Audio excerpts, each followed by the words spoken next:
Have you ever wondered why, despite all your efforts, all your achievements, all your attempts to change your circumstances, you still feel trapped? Why does freedom seem like something that's always just out of reach? The answer lies in a truth that was understood 2,000 years ago, written in ancient texts, hidden in caves, and taught by mystics who lived in the desert. A truth so powerful that it was buried, forgotten, and misunderstood for centuries. Jesus said, "You shall know the truth, and the truth shall make you free." But what truth was he speaking of? What did the Essenes, those desert mystics who preserved the sacred knowledge, understand about freedom that we have lost? Today, we're going to uncover this ancient wisdom, and you'll discover why you've been searching for freedom in all the wrong places. The chains that bind you are not made of metal. They are made of something far more subtle, far more pervasive. They are made of the very thoughts you think are your own. In the Gospel of Thomas, discovered among the Nag Hammadi texts, Jesus speaks these words, "If you bring forth what is within you, what you bring forth will save you. If you do not bring forth what is within you, what you do not bring forth will destroy you." This is not religious doctrine, this is psychological truth. Carl Jung would later call this the process of individuation, becoming who you truly are beneath the layers of conditioning, fear, and false identity. But here's what most people don't understand. The Essenes knew that true freedom is not about changing your external circumstances. It's about recognizing that you are not your thoughts, you are not your emotions, you are not even your personality. You are the awareness that observes all of these things. And this awareness, this consciousness, can never be imprisoned. Look at your life right now. How much of your day is spent trying to maintain an image of who you think you should be? How much energy do you waste defending positions that aren't even truly yours? How often do you find yourself reacting automatically to situations as if you're a puppet being controlled by invisible strings? This is what the ancient texts call the sleep of forgetfulness. You have forgotten who you truly are, and in that forgetting, you have become enslaved to patterns of thought and behavior that were never yours to begin with. The Dead Sea Scrolls speak of the two spirits, the spirit of truth and the spirit of deceit. These are not external forces battling for your soul. They are the two ways of seeing reality that exist within your own mind. The spirit of deceit whispers that you are separate, that you are lacking, that you must acquire, achieve, or become something other than what you are to be free. The spirit of truth reveals that you are already whole, already complete, already free. You just don't know it yet. Every morning, you wake up and immediately begin reinforcing the bars of your own prison. You check your phone, you worry about the day ahead. You rehearse old grievances, you plan for a future that may never come. And in all of this mental activity, you lose touch with the only thing that is real, the present moment and your true nature within it. Jesus taught his disciples, "The kingdom of heaven is within you," not in some distant future, not in some far-off place, but within you, right now. The Essenes practiced this understanding through what they called the Way, a path of inner purification that had nothing to do with external rules and everything to do with clearing away the illusions that obscure your true nature. Carl Jung discovered the same truth through his work with the unconscious. He found that our suffering comes not from our circumstances, but from our identification with what he called the persona, the mask we wear to be accepted by the world. We become so identified with this mask that we forget who we really are underneath. We become prisoners of our own self-image. Think about the last time someone criticized you. What happened inside? Did you immediately feel the need to defend yourself? Did you construct elaborate arguments in your mind? Did you feel hurt, angry, or diminished? This reaction reveals something profound. You are not defending yourself. You are defending an image, a story, a collection of thoughts about who you think you are. But there's something even deeper. The ancient teachings speak of what the Essenes called the prison of the mind. This is not just about positive thinking or changing your thoughts. It's about recognizing that the very one who claims to be thinking the thoughts is itself a thought. The I that you think you are, with all its stories, its history, its problems and desires, this I is not real. It's a mental construct, a collection of memories and conditioning that you've mistaken for your true self. In the Gospel of Mary, discovered in Egypt, there's a profound passage where Jesus explains to his disciples that suffering comes from attachment, not to things, but to the false self. He says, "Matter gave birth to passion that has no image because it derives from what is contrary to nature. Then there arises a disturbance in the whole body. This passion that has no image is the endless wanting, the constant seeking, the never-satisfied hunger for something more that characterizes the ego mind. Watch this pattern in your own life. Notice how the mind constantly creates problems to solve, dramas to engage with, stories to defend. It does this because the false self, what Jung called the ego, exists only in relationship to problems. Without problems, without stories, without something to resist or achieve, the ego begins to dissolve. And this terrifies it.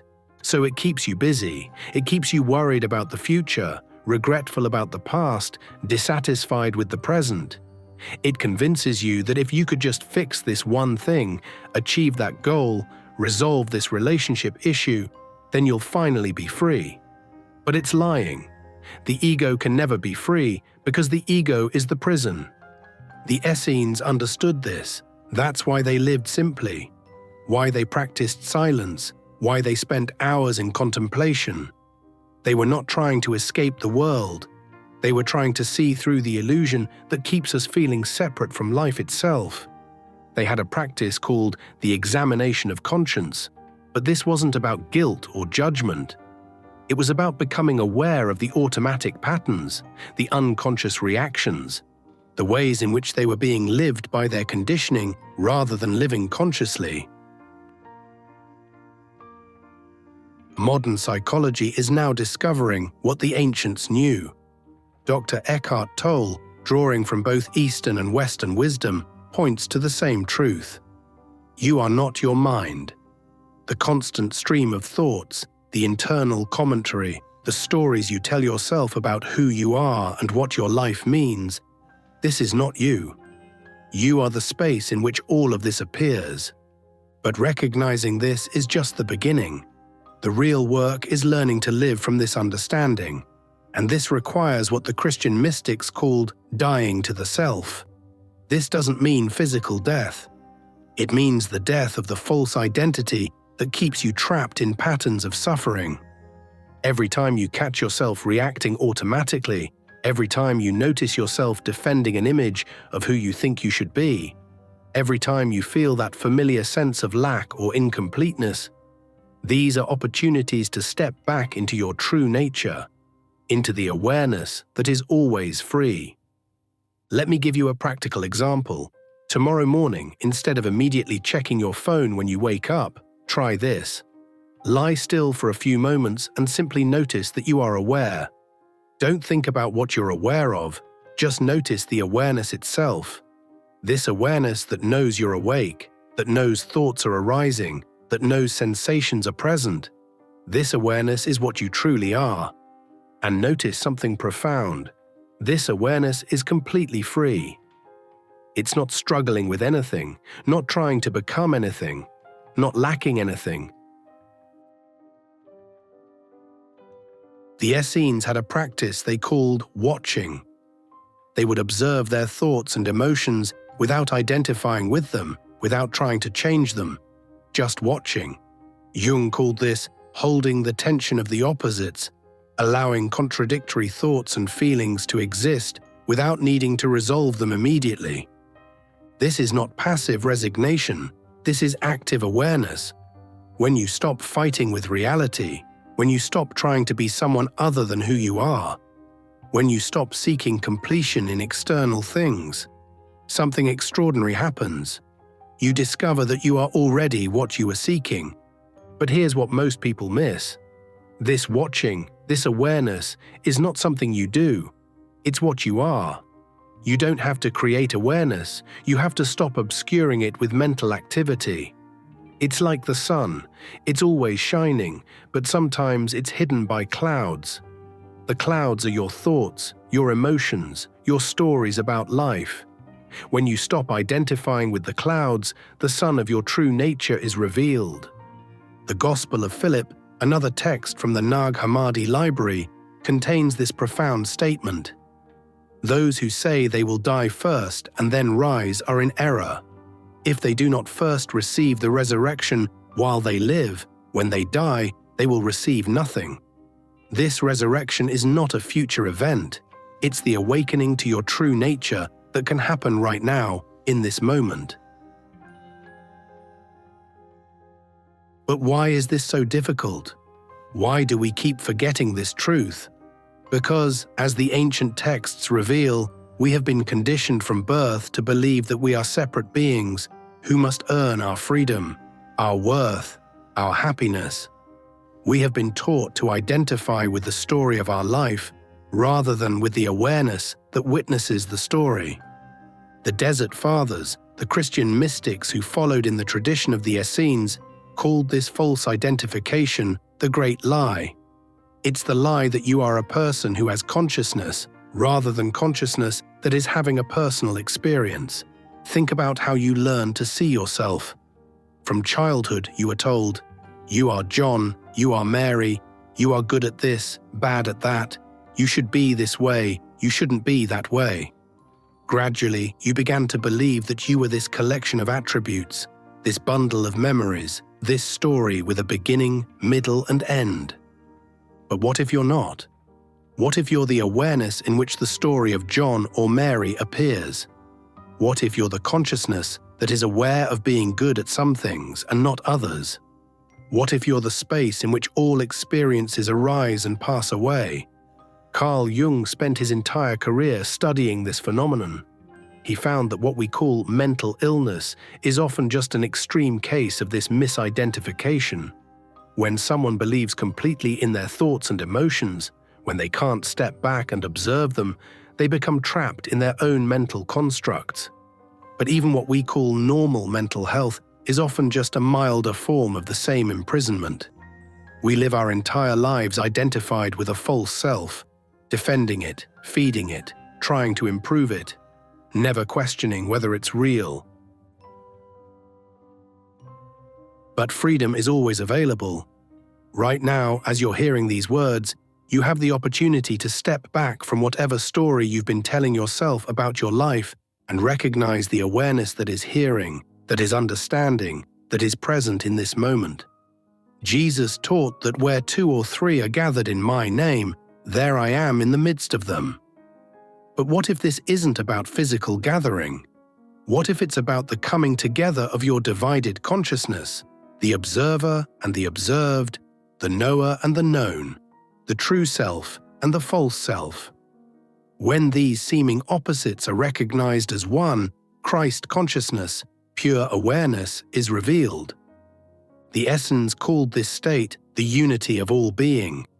It's not a belief or a philosophy, it's a direct recognition of what you already are. You are not separate from life, you are life expressing itself as an apparent individual. Let me share with you one of the most powerful practices from the ancient tradition. The Essenes would spend time each day in what they called sacred silence. But this wasn't just sitting quietly. It was a deliberate turning away from the world of thoughts and emotions toward the source from which they arise. Try this right now. Stop for a moment and ask yourself, what am I? Don't think about the answer. Don't recall what you've been told or what you believe. Simply look directly at what you are in this moment. Look for the one who is asking the question. Can you find this I that you take yourself to be? If you look honestly, you'll find that you can't locate a solid, separate self anywhere. You'll find thoughts, but not a thinker.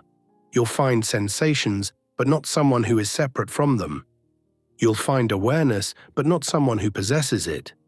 This recognition that you are awareness itself, rather than something that has awareness, is the beginning of true freedom. This is why all your attempts to find freedom through changing your circumstances have failed. You've been trying to free the prisoner instead of recognizing that there is no prisoner, only consciousness, dreaming that it is bound.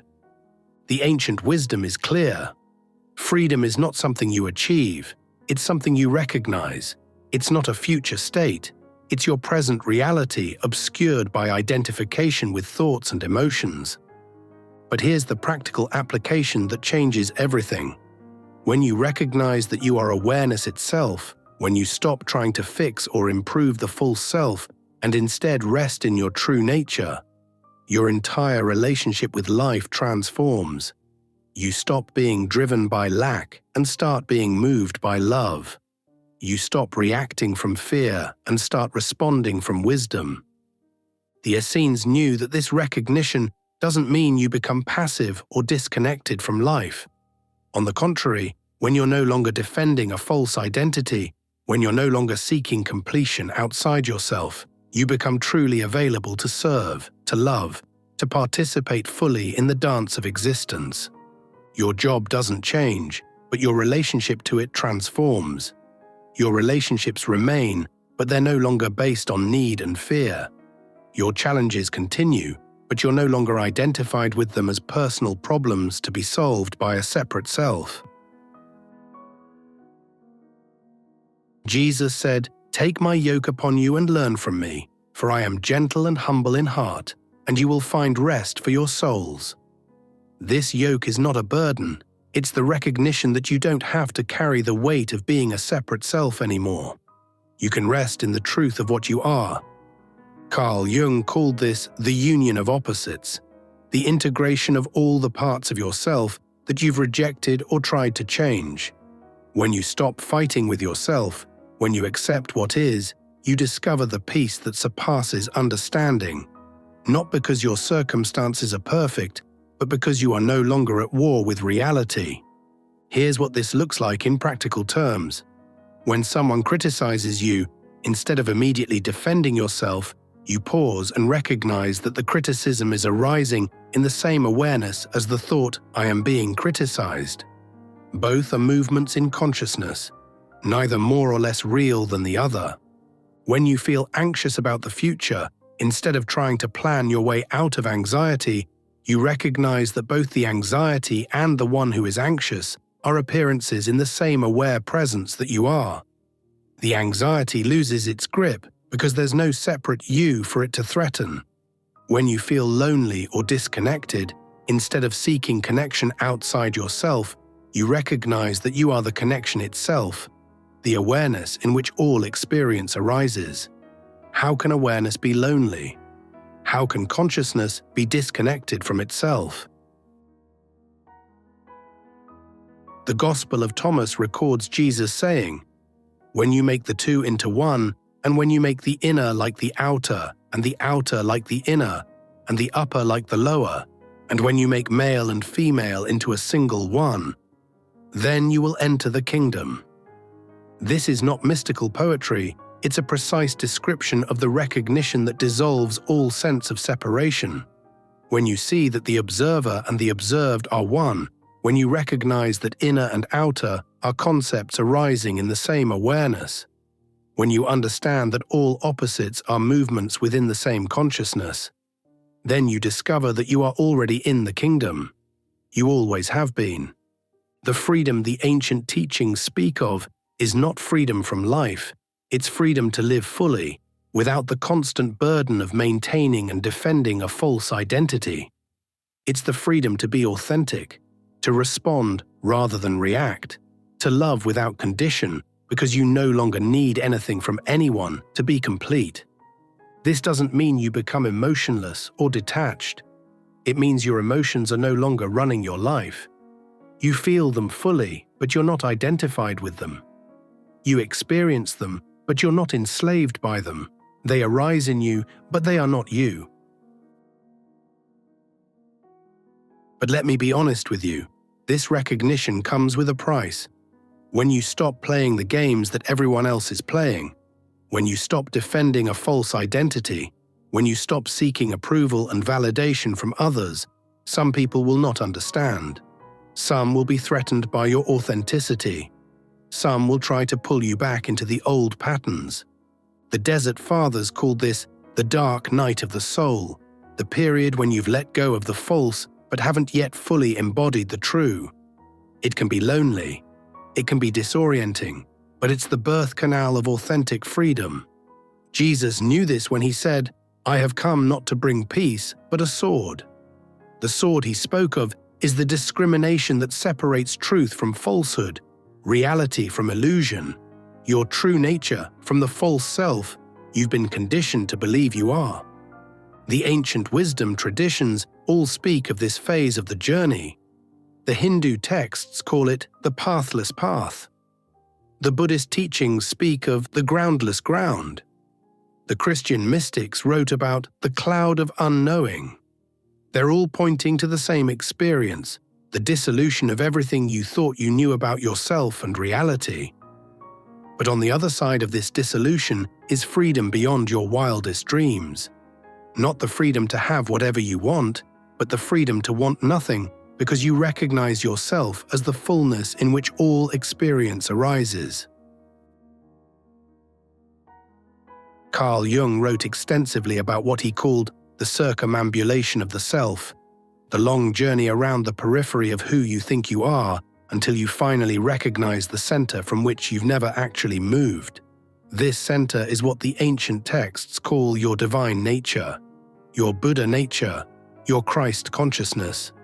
But here's what Jung discovered through his clinical work.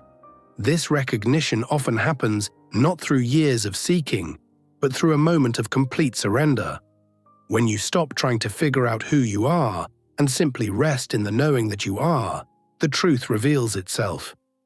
The Essenes had a beautiful phrase for this: returning to the heart of the Father. They understood that this wasn't about going anywhere. It was about recognizing that you never left. Like a wave that suddenly realizes it was always the ocean, you recognize that you were always the consciousness you were seeking. This is the truth that will set you free. Not free from your human experience, but free within it. Free to be fully human while knowing your divine nature.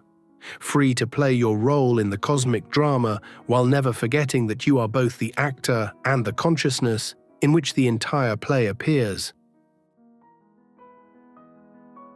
So what does this mean for your daily life? How do you integrate this understanding into your relationships, your work, your responsibilities? First, you begin to live with what the ancient texts call sacred ordinary awareness. This means bringing the same attention to washing dishes that the Essenes brought to prayer. It means recognizing that there's no difference between meditation and action when both arise from conscious presence. Second, you stop trying to fix yourself or others. You recognize that the you were trying to fix was never real to begin with. And you understand that others are already whole, even if they don't know it yet. Your presence becomes a reminder of their true nature, rather than an attempt to change them. Third, you live from gratitude instead of neediness. When you know yourself as the awareness in which all experience arises, how can you lack anything? Everything that appears is a gift, including the challenges, because they all serve to deepen your recognition of what you are. The question is not whether you can find this freedom, it's whether you're willing to stop looking for it where it cannot be found and recognize it where it always is. Here, now, as the very awareness that is seeking it. As the Gospel of Thomas records Jesus saying, "The kingdom is inside you and outside you. When you know yourselves, then you will be known, and you will understand that you are children of the living Father. You are already free. You always have been. The only question is, are you ready to stop believing the story that says otherwise? The ancient wisdom awaits your recognition, not your understanding, your recognition. For what you truly are cannot be understood. It can only be lived, embodied, and expressed as the freedom that you are. Right now, in this moment, you can step out of the prison of the false self. Right now, you can recognize that you are the awareness in which all experience arises. Right now, you can see that you were never actually bound. You were only dreaming that you were. The key has always been in your hands. It is your hands.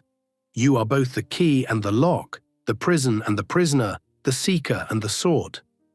When this is recognized, there is no more seeking, no more imprisonment, no more separation, only the freedom that you are, expressing itself as the beautiful, unique, temporary experience of being human. Will you choose to see? Will you choose to know? Will you choose to be free? The choice, as it always has been, is yours. The ancient masters have shown you the way. The path is clear. The moment is now. Your freedom has been waiting for you to stop seeking it and start being it. Today, in this moment, that waiting can end. Today, you can remember who you really are.